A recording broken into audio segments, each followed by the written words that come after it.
La FEUC est une organisation qui représente plusieurs associations étudiantes du Québec. L'ADES en fait partie. En 2013, les étudiants et les étudiantes des universités du Québec à Chicoutimi et à Rimouski ont voté massivement de quitter la FEUC. S'ils ont fait ce choix-là, c'est à cause des lacunes démocratiques de la FEUC, de son manque de transparence et de sa faible capacité à nous représenter face au gouvernement. C'est plus que 30 000 $ que les étudiants et les étudiantes en éducation versent à la FEUC. Puis pourtant, on reçoit très peu d'informations sur ce que cet argent-là devient. Personnellement, ça me dérange de ne pas savoir ce qui se passe dans les nombreux huis clos de la FEUC.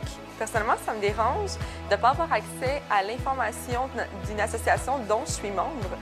On n'a pas de suivi, on n'a pas accès à l'ensemble des procès-verbaux, au budget, au plan d'action. Puis pourtant, on fait partie de ce budget-là. Moi, je trouve vraiment que ça manque de transparence, puis c'est ça qu'on dénonce. C'est pas tout de lire des représentants et des représentantes. Encore faut-il que l'information se rende réellement à nous. Lorsqu'on parle en mon nom, je veux avoir un réel pouvoir d'action sur ce qui va être dit et décidé. Nos revendications, nos positions qu'on prend à l'ADES, il faut qu'elles aient un écho à la FEUC. Il faut qu'elles soient respectées, il faut qu'elles soient entendues. J'ai envie que la FEUC nous écoute. En ce moment, j'ai l'impression que la FEUC travaille au-dessus de nous, sans nous.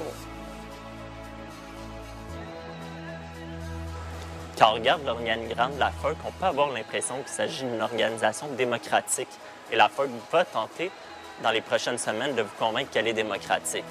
Mais la culture de la FEUC laisse beaucoup trop de place aux élus et pas assez pour les étudiants et les étudiantes. Trop souvent, on prétend savoir ce qui est bon pour nous, et ça sans nous consulter. La FEUC prétend que sans elle, la facture étudiante serait beaucoup plus grande. Mais les grands mouvements de défense et d'action pour l'accessibilité aux études, que ce soit en 2005 ou en 2012, ont été initiés par d'autres associations étudiantes que la FEUC. On peut s'unir face au gouvernement sans forcément passer par la FEUC. Par exemple, l'ADES le fait déjà sur la question de la rémunération des stages avec la CRAie.